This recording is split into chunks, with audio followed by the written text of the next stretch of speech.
Welcome back. I'm Dr. Rich. Today we're going to react to a Chicago Med Women's Health episode. These screenwriters are currently on strike. Let's see how accurate they are. It's a monster!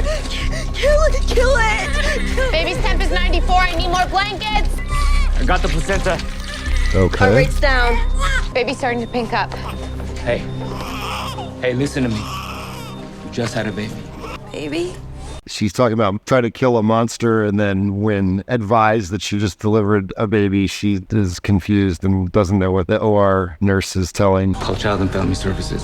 No way she's taking this baby home. Yeah, so we're definitely all thinking it. Someone who's completely out of their mind on some kind of mind-altering substance has no business taking a baby home. We don't know all the facts. We don't know what the circumstances are, so I imagine that will be unfolding. Dr. Manning, What's going on? he's inconsolable. I've tried rocking him, swaddling him, singing. Nothing I do calms him down. So this is what's called neonatal abstinence syndrome. So when the child is born to a mother who is usually abusing, but could also be using prescribed medications, typically some type of opioid or narcotic, but it could be an anxiety medicine like a benzodiazepine, could even be like a sleeping pill, antidepressant. Those medicines, if they're used or abused close to the delivery, can be in the baby's circulation, transferred through the placenta, and then the baby obviously isn't doing heroin after it's delivered, so it goes through withdrawal. And a newborn baby doesn't have any ability to cope or adapt with the withdrawal symptoms. Symptoms commonly can include nausea, vomiting, fussiness, irritability, trouble sleeping, problems breathing. In some cases can have tremors and seizures. He's addicted to heroin. And he's going through withdrawal. The onset of the withdrawal is in a day or so, and actually can go on for weeks to even months after. I heard about the baby. Neonatal abstinence syndrome. It's a rough road. Yeah, I'm giving him fluids, Ativan, and aspiration precautions, but his numbers aren't getting any better.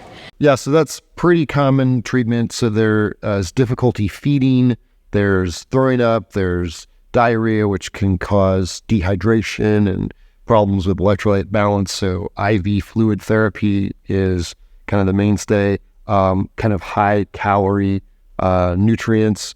Since they don't feed well, you want to get as much caloric intake as you can. Ativan is just a benzodiazepine. It's an anxiolytic in adults. People take that if they have too much anxiety. You can give it here to try to calm down the fussiness. Depending on what they're addicted to, oftentimes you'll have to give methadone or actually give morphine to kind of combat the symptoms of the withdrawal and then slowly taper them off. Studies show that babies who are not thriving actually do significantly better when they have physical contact with their biological mothers. You can't be serious. She tried to kill him. She would be supervised. Even hearing the mother's heartbeat can lower cortisol levels and stress. Leanne had 9 months to do right by her baby. She lost that chance. So all good points. Certainly there is a benefit to neonatal bonding. I guess one of the challenges is going to be you want the baby to do better, but you don't want to necessarily have the mother bond with the baby if Child Protective Services is going to put the baby into foster care. Here's the problem. That baby's going home with somebody else. We let Leanne bond with him and then just rip him away. Any chance we have of helping her, we're pretty much going for good. Dr. Manning, DCFS is on their way.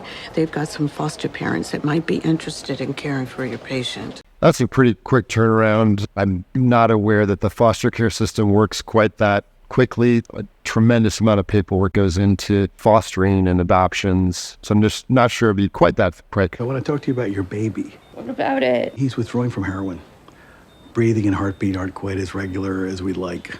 So give him some medicine. It's not quite that simple. His mother is the only thing in the world that makes him feel safe. Being held by her, feeling her skin. You want me to hold him? Well, it might be the best medicine we've got. It's a pretty tricky ethical challenge there. I'm not sure that idea would even be entertained. This baby's sick because of me, right? There's no way that more of me is gonna help it. I haven't seen this actress in anything else, but she's a really good heroin addict. They say he's sick. Yeah, he is. You think I'm terrible. I just wish things had worked out differently for you and your baby. But I guess where you're from, things work out great for everybody.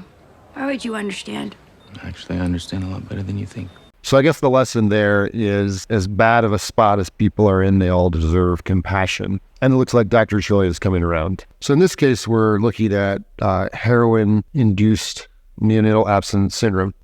It's important to understand, though, that heroin is basically a narcotic just like morphine and hydrocodone or oxycodone, all of which are usually acquired through a physician in a prescribed, controlled fashion. The challenge with street drugs like heroin is there's no oversight. Dosing or mixing can be different, and there can be way more problems that can result from that. But people can also abuse prescribed narcotics as well, and you can have similar symptoms of withdrawal as they're having here. So what are the long-term consequences of overusing prescribed medications or abusing narcotics, heroin in pregnancy? Low brain volume, small head circumference. There are developmental delays, speech delays, motor delays, sudden infant death syndrome. So there's evidence to show that all these are increased in children of mothers who were abusing substances during their pregnancy or abusing substances while breastfeeding as well. He's so small. Yeah, so intrauterine growth restriction is one of the risk factors of heroin abuse during pregnancy. I think once social services and CPS gets involved, I just don't know that this would be an option. More of a kind of a made-for-TV type of scenario, but let's see what happens. Hold him close now. Against your skin. Can I just have a quick word with Miss Crawford first? Okay. So, they have finally made some room for him in the intensive care unit. There's a foster couple up there who's going to be looking after him from here on out. I should just keep holding him. I really wish you could. Really, I do. But you said that he needs me.